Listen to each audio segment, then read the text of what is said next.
Every morning, I used to sit at the edge of my bed, waiting for my legs to feel like they belonged to me again. They were stiff, slow, and stubborn, like they forgot how to move overnight.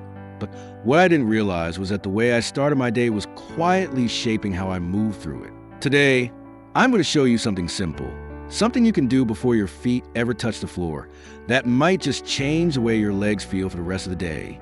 Ankle circles wake up the foundation. Before your body takes on the weight of the day, start with the part that quietly carries it all, your ankles. Lying on your back, take a deep breath.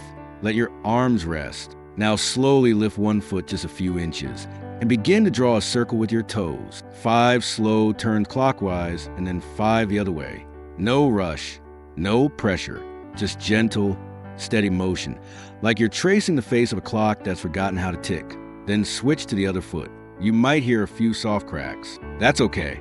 Think of it like waking up a part of you that's been on pause. Ankle mobility is one of the first things to fade as we age, but it's also one of the easiest to restore. And the payoff? Better balance, safer steps, less strain on your knees and hips. What you're doing here isn't just about movement. It's about reminding your body, we're not done yet. You're sending a quiet message to your legs. I still need you, and I'm still here.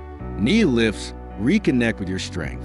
Now that your ankles are awake, it's time to invite your knees into conversation. The same knees that have carried you through thousands of days, thousands of steps. Still lying comfortably on your back, bend one knee and slowly slide your foot toward your body.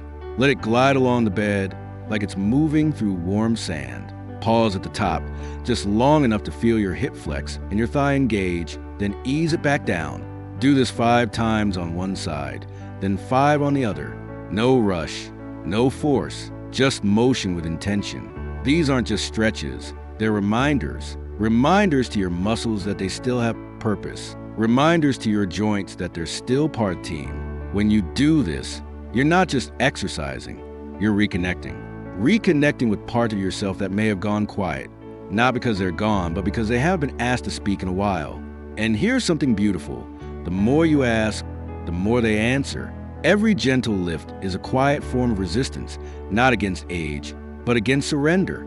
It says, I'm still here, and I still expect something from these legs. And the truth is, they still expect something from you, too. Straight leg raises, rebuild from the core. You've woken the joints. You've reconnected with motion. Now it's time to quietly rebuild. Still lying comfortably on your back, bend one knee so the foot rests flat on the bed. With the other leg, keep it long and straight. Slowly lift it off the bed. Just a few inches is enough. Hold it there, not to test your limits, but to remind your body it still has some. Then gently lower it back down. Do this 5 times, then switch sides. You might feel your thigh tighten, your hip protest a little, or even a wobble you didn't expect. That's not weakness, that's awakening. See, over time, when we stop asking our muscles to work, they slowly go offline. Not because they failed, but because they've been told they're no longer needed.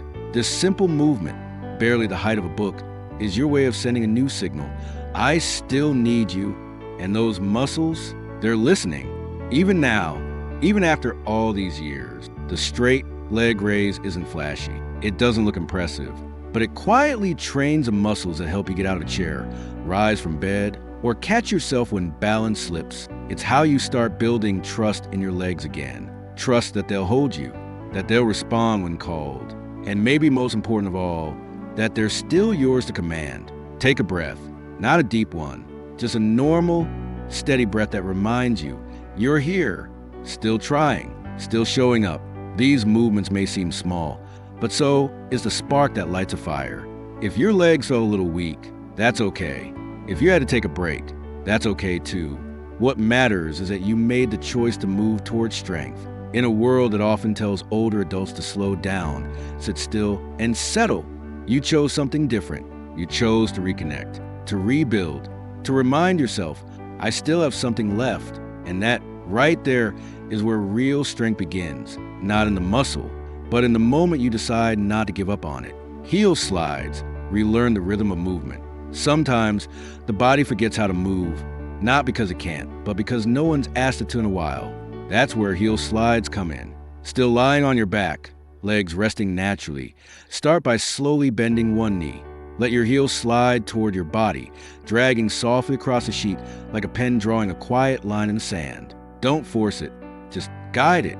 When it reaches a comfortable bend, pause for a moment, then just as gently, slide it back out until your leg is straight again. Repeat this 5 times, then switch sides. The key isn't the distance, it's the control. This movement isn't about pushing limits. It's about restoring trust between you and your body. You're not just flexing a knee or stretching a hip. You're reminding your muscles how to move together, with intention, with coordination, with grace. Think of it as reteaching your legs a familiar dance, one they've done 1,000 times before, but need to remember again. And as you move, breathe with the rhythm. Inhale as your leg comes in. Exhale as it slides away. There's something sacred in that rhythm. It's not just exercise. It's a conversation. One that says, I haven't forgotten you. And I know you haven't forgotten me. Inner thigh squeeze, quiet strength, hidden power. This last movement is one you won't even see. No lifting, no stretching, just a quiet pressure from the inside out. While lying on your back, bend both knees so your feet are flat on the bed. Take a pillow, a rolled towel, or even your hands cupped together, and place them gently between your knees. Now press inward, not with force, but with steadiness. Hold that gentle squeeze for 5 seconds, then relax. Do it 5 times. You'll feel it activate something deep, the inner thighs, the hips, even the lower abdomen. These are stabilizer muscle, quiet supporters that often go ignored until we need them. But when they're strong, we move with more control. We stand more confidently. We fall less. And here's the beauty. The strength doesn't shout. It doesn't need to. It holds you steady in the background so you can move through life without fear. With each gentle squeeze, you're not just building muscle. You're reclaiming a piece of your foundation. It's subtle but powerful. And so are you. Before you get up, pause. Feel the weight of your legs, the warmth, the buzz of blood returning to places that may have felt forgotten. These weren't just exercises. They were acts of care. Not flashy, not heroic, just consistent and kind. And if you're thinking, that didn't feel like much, I want you to remember something. Healing doesn't come in big, dramatic steps. It comes in quiet decisions, like this one. You moved, you breathed, you tried. That's a victory. And tomorrow, you can do it again.